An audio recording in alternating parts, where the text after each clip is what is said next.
Et on se retrouve dans cette deuxième partie des films de l'année 2015, sauf que cette fois-ci, on s'attardera sur les films qui m'ont déçu. Alors, je tiens à préciser que la majeure partie ne sont pas de mauvais films. Je préfère prévenir avant de me faire jeter des tomates dessus une fois de plus.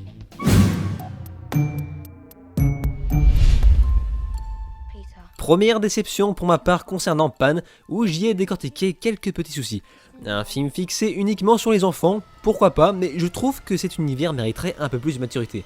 De plus, 3/4 d'heure de film plus tard, en passant par une bataille céleste complètement illogique dans la continuité de l'histoire, le film commence à entrer dans une phase ennuyeuse, peu originale et captivante.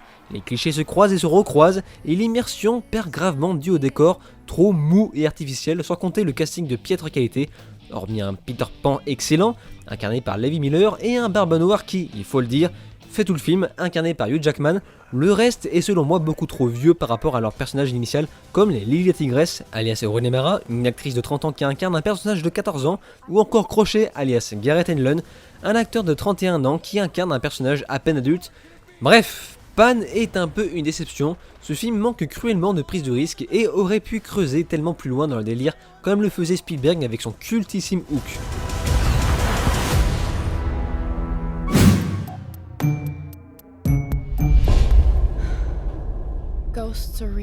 Comment dire ? Disons simplement que j'étais parti pour voir un nouveau chef-d'œuvre du talentueux Del Toro sur ce film. Malheureusement, celui-ci s'est laissé trahir sur un point. Parlons d'abord des points forts, car oui, Crimson Peak est riche en points positifs. Il s'agit de la direction artistique de très haut level, ce côté rouge de l'argile est tout bonnement une idée magnifique et accompagne un côté à la fois doux, glauque et mystérieux. Tout ceci embelli par un jeu d'acteurs de très bonne qualité de Mia Wasikowska. Mais le problème le plus gênant du film se situe au niveau du scénario. En effet, Guillermo m'a prouvé, après son Hobbit inachevé scénaristiquement, mais sauvé de la noyade par Peter Jackson et son Pacific Rim finalisé par un cliché impardonnable, que celui-ci n'est tout bonnement pas un scénariste professionnel. Crimson Peak se procure le malin plaisir de poser une ambiance mystique avec des intrigues très denses et pertinentes. Mais ce film se plante quand il s'agit de répondre à nos questions. Les réponses sont non seulement prévisibles, mais on comprend plus que le film ne porte aucune entité, jusqu'à comprendre que les fantômes ne sont même pas une menace. Sans compter cette violence gratuite inutile au point de faire rire le spectateur. En bref, Crimson Peak est une belle déception. Ce dernier aurait pu être un chef-d'œuvre si Del Toro aurait donné le privilège de laisser un vrai scénariste écrire son scénario. Un beau gâchis.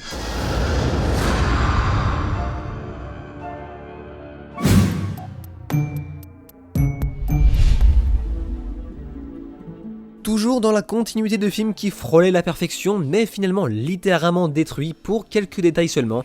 J'irais même jusqu'à dire qu'une fois de plus, ce dernier aurait pu devenir un chef-d'œuvre, ne serait-ce que si seulement le scénario aurait été relu. Trop incohérent, trop mal dosé. L'histoire principale s'arrête au bout d'une heure et continue sur quelque chose d'annexe qui ne raconte rien. Et le film devient long et ennuyeux à en crever. Pourtant, je prends parfaitement compte que les chansons, la réalisation et l'esthétique du film déchirent, mais le tout est faussé par, encore une fois, un scénar écrit avec les pieds. Rien que le fait d'avoir placé le bal de Cendrillon sur 3 minutes prolongées aurait dû suffire à Disney pour ne pas signer un tel film. C'est dommage car on sent quand même que Ron Marshall a clairement du talent. Ça s'est vu dans le 4e volet de Pirates des Caraïbes, mais encore une fois, il ne parvient presque jamais à l'utiliser à bon escient. Et ça m'énerve vraiment de voir tout ce potentiel gâché, exactement comme pour Crimson Peak.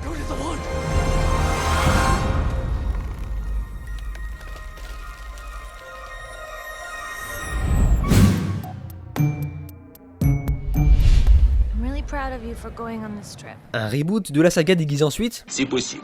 Je n'étais pas fan à l'idée d'aller voir Jurassic World. Pourtant, celui-ci m'a presque réussi à me convaincre sur son introduction. Mais après la séquence passée, le film se retrouve dans une posture très molle. On aurait presque tendance à s'endormir sur cet enchaînement.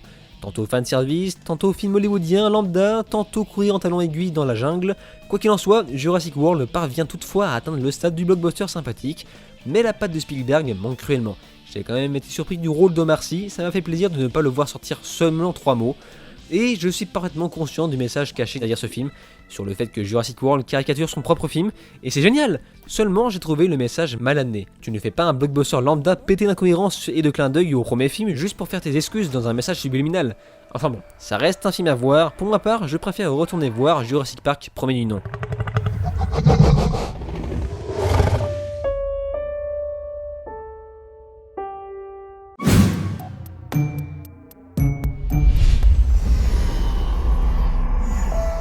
Je suis un fan de Terminator et en tant que tel, ne croyez pas que je vais démolir Genesis.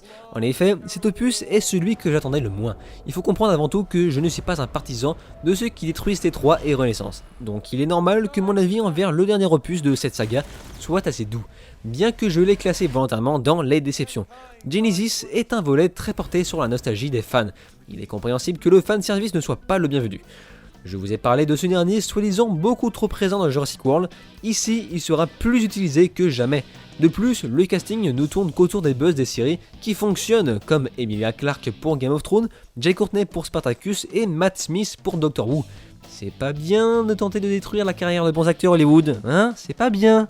Bref, autant voir ce film uniquement pour Schwarzy. C'est un peu dommage car ce 5e volet contient tout ce dont je rêvais d'une suite, le comeback d'Arnold. Il s'avère que malgré toute cette polémique, il faut reconnaître que Terminator Genesis soit un blockbuster plutôt divertissant et captivant sur sa trame, bien que le scénario soit totalement déroutant. La suite Reboot n'aurait jamais été aussi présente. Dites carrément si vous faites un remake de Terminator au lieu de tourner autour du pot. Sérieux, parce que votre scénario est incompréhensible. Ah, et encore une chose, la bande-annonce spoil tout le film, de A à Y, c'est quand même beaucoup. I've been waiting for you.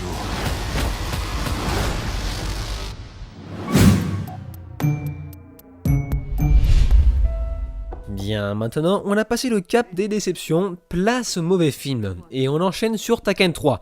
Après un premier opus convaincant et un second volet sceptique, nous revoilà pour cette ultime suite, ou pas, de la saga Taken. Ce 3e épisode m'a grandement déçu, et ce pour un grand nombre de raisons. Outre du fait que je suis un grand fan de second degré au cinéma, surtout quand on parle de Liam Neeson, et que ce film en fait part avec brio, j'en tire des défauts qui arrachent la rating comme un montage chaotique qui nous donne l'impression de regarder une bande-annonce version longue, une censure absurde et non justifiée, hormis le fait d'élargir le public, un scénario qui ne tient pas la route, qui ne tient pas du tout la route, comprenant une histoire cliché comme c'est pas permis. Bref, le film reste un divertissement où l'équipe technique nous a apporté le minimum syndical et des clins d'œil ratés. Pas foutu de reproduire la même chose que dans la bande-annonce tellement que le film a été monté par un garagiste. Ils vont tous vous traquer. Ils vous retrouveront. Et ils vous stopperont. Bonne chance. Oui, mais même si vous êtes innocent, monsieur Mills, ce sera à la justice d'en décider, pas à moi. Mon boulot, c'est de vous coffrer et de laisser la justice faire le sien. Bonne chance.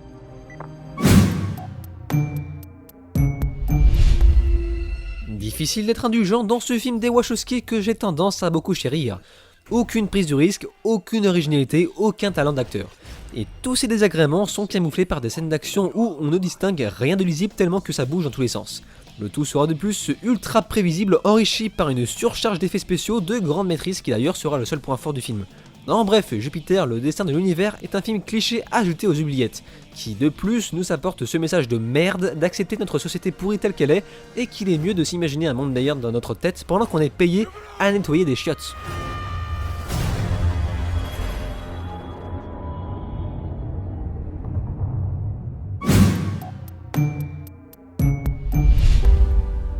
Mon Dieu, que c'est gnangnan, que c'est gentil et mignon. Autant dire que Cendrillon se révèle comme un véritable film réservé aux pisseuses de 6 ans. Parce que autant je suis un grand fan du dessin animé Disney d'origine, autant celui-là a fait totalement abstraction de la seconde lecture pour les plus grands. Malgré sa fidélité à l'histoire, il faut le reconnaître. Mais il serait peut-être temps au studio Disney d'arrêter d'adapter leur propre dessin animé Disney en film, non? Inutile de vous dire que je ne vous conseille absolument pas ce film. Surtout si vous voulez garder une image virile de Robb Stark. Mon Dieu, mais qu'avez-vous fait?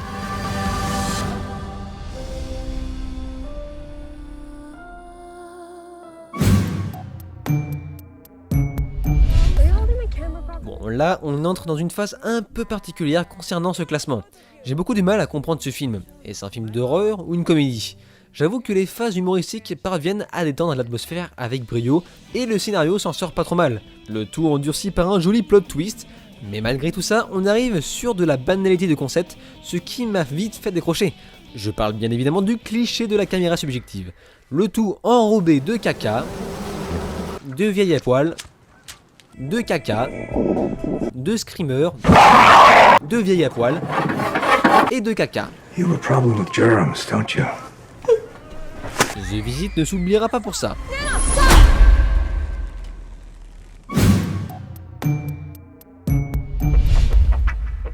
Et le film numéro 1 de ce classement sera en outre le plus mauvais film que j'aurais pu voir cette année, et par chance il se rapproche beaucoup du concept de ma chaîne. Je parle bien évidemment de Hitman Agent 47. Un véritable chef-d'œuvre du genre adaptation je me torche avec ton jeu et laisse-moi te raconter n'importe quoi. Évidemment, ça sera avec plaisir que je reparlerai de ce film dans une autre vidéo, si vous voyez ce que je veux dire.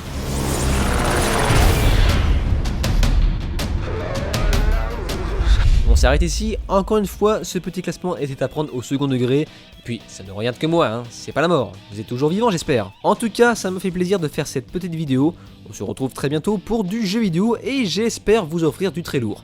Je vous invite donc à me rejoindre sur les réseaux sociaux ou à vous abonner à ma chaîne pour suivre l'actualité de mes prochaines vidéos. Je vous dis alors ciao et à la prochaine.